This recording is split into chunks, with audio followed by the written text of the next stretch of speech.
आज हम लोग वृद्ध लोगों के लिए पोषण की आवश्यकताओं के बारे में पढ़ेंगे। वृद्ध होना निरंतर एक कंटिन्यूस प्रोसेस है जो निरंतर चलता रहता है। भौतिक जो वृद्धि है वो पूरी हो जाती है जब मनुष्य यंग अडल्टहुड तक पहुंचता है, जो कि 18 से 22 वर्ष की आयु तक होता है। उसके बाद जो है टिश्यूज में जो कोशिकाएं उपस्थित हैं वो डायनेमिक अवस्था में रहती है, जहां पर कैटाबॉलिज्म थोड़ी सी ज़्यादा होती है एनाबॉलिज्म की तुलना में। अतः कोशिकाओं की संख्या घटने लगती है। ये कई कारणों से ये प्रोसेस होता है, जैसे वातावरण की परिस्थिति, मनुष्य का स्वास्थ्य, क्या भोजन ले रहा है, ये सारे कारक निर्धारित करते हैं कि मनुष्य कितना शीघ्रता से किस अवस्था में पहुंच रहा है। जो अडल्टहुड है वो 3 भागों में विभाजित किया गया है। यंग अडल्टहुड ये 18 से 40 वर्ष की आयु तक होता है। मिडिल अडल्टहुड ये 40 से 60 वर्ष की आयु तक होता है। और ओल्ड अडल्टहुड ये 60 से 80 ईयर्स की आयु तक होता है। इसमें जैविक परिवर्तन होते हैं, शारीरिक परिवर्तन आते हैं, क्योंकि जैसे जैसे मनुष्य की आयु बढ़ती जाती है उसके शारीरिक अंगों के कार्य करने की क्षमता घटती जाती है, क्योंकि उनमें कोशिकाओं की क्षति होती जाती है और कोशिकाएं कम दर से चयापचय कर पाती हैं। जैसे कि उदाहरण के लिए जो रक्त किडनी से प्रवाहित होता है उसकी मात्रा जैसे जैसे आयु बढ़ती है घटती जाती है और अंततः 65% ही रह जाती है। रक्त में शर्करा का मान सामान्य होने के लिए, भोजन ग्रहण करने के बाद सामान्य होने के लिए लंबा टाइम लेता है, इसलिए ग्लूकोज टॉलरेंस टेस्ट में बढ़ी हुई शक्कर का मान निकलता है। जो पाचक रस आंतों में जाते हैं उनका श्रावण घट जाता है। गैस्ट्रोइंटेस्टाइनल ट्रैक्ट आहार नलिका की जो मोटिलिटी है वो घट जाती है। और इन सब कारणों से जो अवशोषण है और उपयोग है पोषक तत्वों का जो आंतों से ग्रहण किया जाता है उसे ग्रहण करने की, अवशोषण करने की, उपयोग करने की क्षमता बहुत अधिक घट जाती है। तो न्यूट्रिशनल रिक्वायरमेंट जो पोषक तत्वों की आवश्यकता है वो प्रभावित होती है। जब तक मनुष्य जीवित है उसे हर प्रकार की न्यूट्रिएंट की या पोषक तत्वों की आवश्यकता होती है।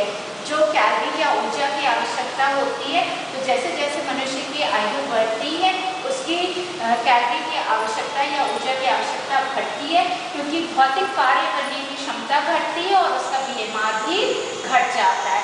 हर 10 वर्ष जब आयु बढ़ती है तो ऊर्जा आवश्यकता 7.5% घट जाती है। कार्बोहाइड्रेट जो है वो कैलोरी का मुख्य स्रोत है, वो ऊर्जा प्रदान करता है, तो ये नियंत्रित रूप में अवश्य लेना चाहिए। भोजन में ऐसी शर्कराएं लेनी चाहिए, सरल शर्कराएं न लेकर जटिल कार्बोहाइड्रेट्स लेने चाहिए, जैसे कि पूर्ण अनाज लेना चाहिए, अनाज लेने चाहिए। और इन अनाजों से और पूर्ण अनाज से लगभग 40 से 50% पूर्ण ऊर्जामान प्राप्त होना चाहिए।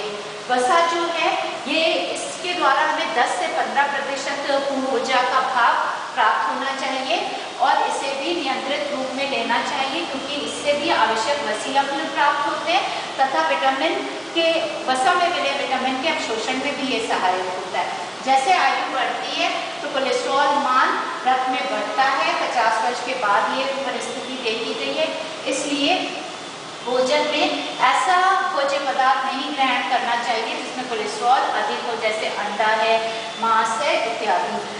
ऐसा भोजन ग्रहण करना चाहिए जिसमें बहुअसंतृप्त वसीय अम्ल उपस्थित होते हैं। तले हुए भोजन को नहीं ग्रहण करना चाहिए जब बहुत मनुष्य वृद्ध हो जाता है, क्योंकि पाचन करने की क्षमता घट जाती है।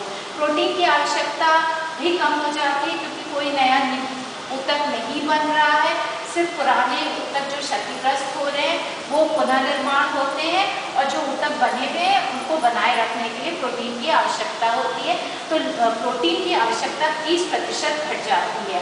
पर यदि कोई वृद्ध मनुष्य है जिसको कोई रोग हो गया, जैसे आहार नलिका का कोई रोग है या संक्रमण हो गया है या चयापचय की क्षमता घट गई है या परिवर्तित हो गई है, तो उसे प्रोटीन भोजन में बढ़ा देना चाहिए, प्रोटीन का अधिक अंतर्ग्रहण करना चाहिए और अच्छी क्वालिटी के प्रोटीन का अंतर्ग्रहण करना चाहिए। विटामिन्स की जो संचय क्षमता है, वसा में विलय विटामिन्स की संचय क्षमता घट जाती है और इस कारण से इन विटामिन्स की कमी हो जाती है। विटामिन ए और डी का अवशोषण इसलिए घट जाता है क्योंकि भोजन में वसा कम मात्रा में लिया जाता है। फिर लंबे समय तक यदि एंटीबायोटिक ली जाए या पैनक्रियाज की कार्य करने की क्षमता घट जाए तो भी विटामिन की डेफिशिएंसी हो जाती है।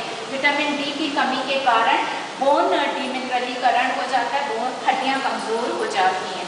फिर जल विलय विटामिन भोजन में लेने चाहिए और अलग से भी डाइट में सप्लीमेंट करना चाहिए क्योंकि ये चयापचय के लिए आवश्यक होते हैं। खनिज भी सारे चाहिए होते हैं पर विशेष रूप से कैल्शियम और आयरन पे ध्यान देना चाहिए, लौ पे ध्यान देना चाहिए। स्त्रियों को अधिक लौ की आवश्यकता होती है क्योंकि मेंसेस होते हैं, पर जब मेंसेस समाप्त हो जाते हैं तो उनकी आवश्यकता पुरुषों के समान ही हो जाती है। और अगर लौ कम होगा भोजन में तो अनीमिया हो सकता है। कैल्शियम की आवश्यकता इसलिए होती है क्योंकि अगर विटामिन डी कम हो जाएगा तो कैल्शियम का अवशोषण नहीं होगा और इस कारण से हड्डियां कमजोर हो जाएंगी। तो भोजन में कैल्शियम अवश्य देना चाहिए और थोड़ी मात्रा में वसा भी, जिससे कि विटामिन डी अवशोषित हो सके। ये जो पोषण का जो वृद्धावस्था के लिए चाहिए, इसका डाइट चार्ट अलग से दिया है।